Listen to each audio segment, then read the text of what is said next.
بسم الله الرحمن الرحيم اللهم اجعلني فيه من المستغفرين واجعلني فيه من عبادك الصالحين القانتين واجعلني فيه من أوليائك المقربين برأفتك يا أرحم الراحمين.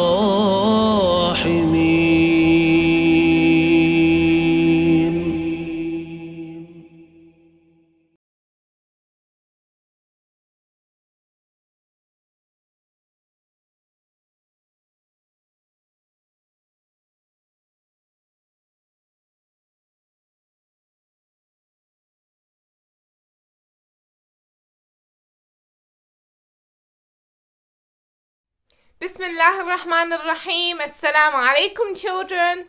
Welcome to another episode with me, Zahra Al-Alawi, where I tell you a beautiful story from the Holy Quran and a story about a prophet of Allah.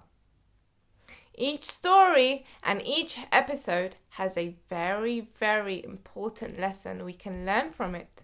So listen very, very carefully, okay? Today, I am going to tell you a story from the beginning of time. Let's go right back to the start, when Allah first created the world and first created humans. Who was the first prophet sent down to earth? Who can guess? I'll give you some time, okay?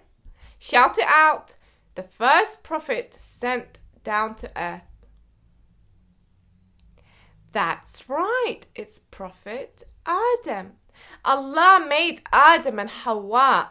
Some people call them Adam and Eve.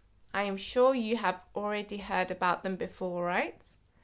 So today, I am going to tell you a story of what happened when Allah created them.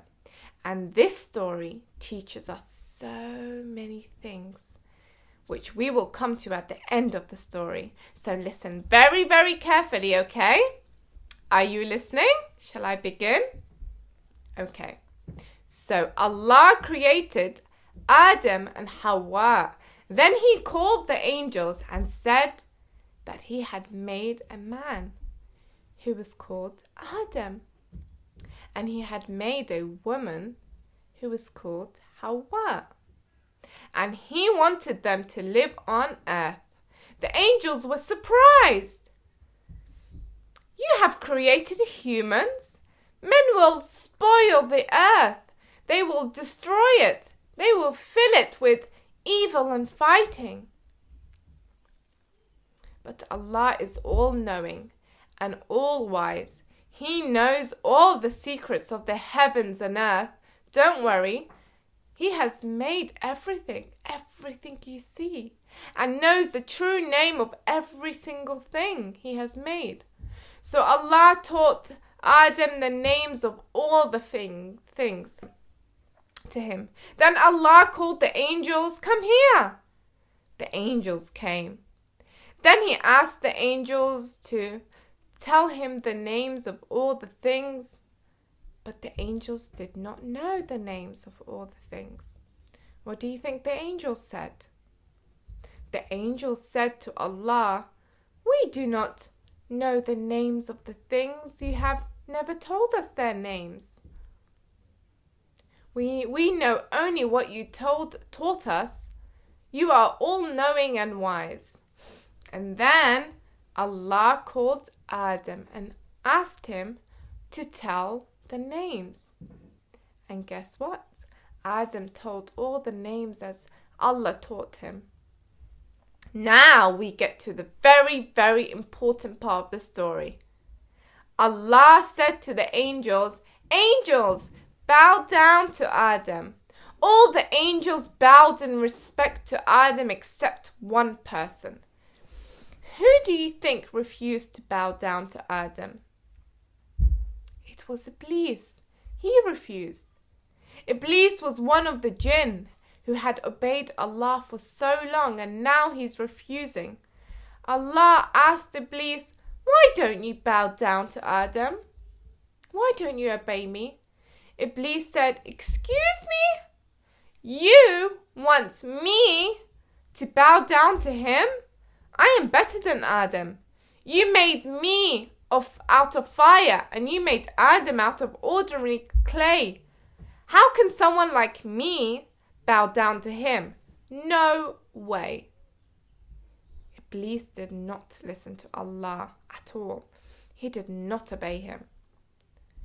So Allah said, "Okay, then get out. Get out of paradise. For indeed you are expelled," as the Quran says. Instead of apologizing or listening to Allah, Iblis carried on in his arrogant ways. "By your might, I surely will mislead them all your humans. I will make them do bad things," Iblis said. "I will tempt people to sin, and I will lead them away from the right path." Then Allah said something so beautiful, so beautiful. I want you all to listen, children, okay? Allah said, "You can tempt people as much as you want, Iblis, but I will tell you one thing. The true believers will never listen to you. They will never get tempted. I will always guide them to do what is right. You will have no power over them." And you know who the true believers are? Who is Allah talking about? He is talking about you. You are the true believers. Allah said He will always guide. He will always protect you, always. Iblis and the bad people will never have power over you. You will always be on the right path, my children. You will always obey Allah. Yes, you. Allah is your protector always. No matter what happens in this world, Allah will always, always protect you and look out for you.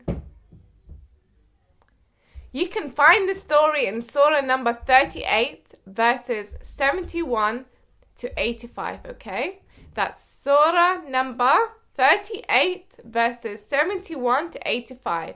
If you open the Quran, even if it's in English, you will be able to find this story and this surah, and you can read the story I have mentioned. So what lessons do we learn from this story? The first lesson is we should never think we are better than others. There is no one better than you, and you, are not better than anyone else. We should not have too much pride and arrogance. We should always, always be kind and caring to others. And the second lesson we learned today is we should always obey Allah. Allah loves us so much, and He is all wise. So we must obey Him and listen to Him and pray to Him. And lesson number 3, Iblis sometimes tries to make people do bad things. Never do bad things. If you think about something bad in your head, ignore it and do something good instead, okay? So I hope you enjoyed today's story from the Holy Quran, a story about the first prophet to be sent down on earth, which is Prophet Adam. And as always, it's question time. Okay, so these are all for the parents to ask the children the questions. Question number 1, what did Allah want Iblis to do? Question number 2, what was Iblis's excuse for not doing what Allah asked him to do? What did he say? Question number 3, what did Iblis say he will do until the day of judgment? And what was Allah's response? And the last question, what lessons did you learn from this story? I thank you all for watching today's story, and I will be back tomorrow with another beautiful story from the Holy Quran. Keep safe, stay happy, and I wish you all have a beautiful day today. If you want to read more about Adam and Hawa and the Prophet Adam, then open up the beautiful Quran with your parents after this video, and you can read more about him. Okay, so the beginning of time has... Allah talks so much about the beginning of time and the first prophet in the Holy Quran, and inshallah we'll get to that in the future episodes. So inshallah I will be seeing you tomorrow with another beautiful story from the Holy Quran and a beautiful story about our prophets. Wassalamu alaikum wa rahmatullahi wa barakatuh.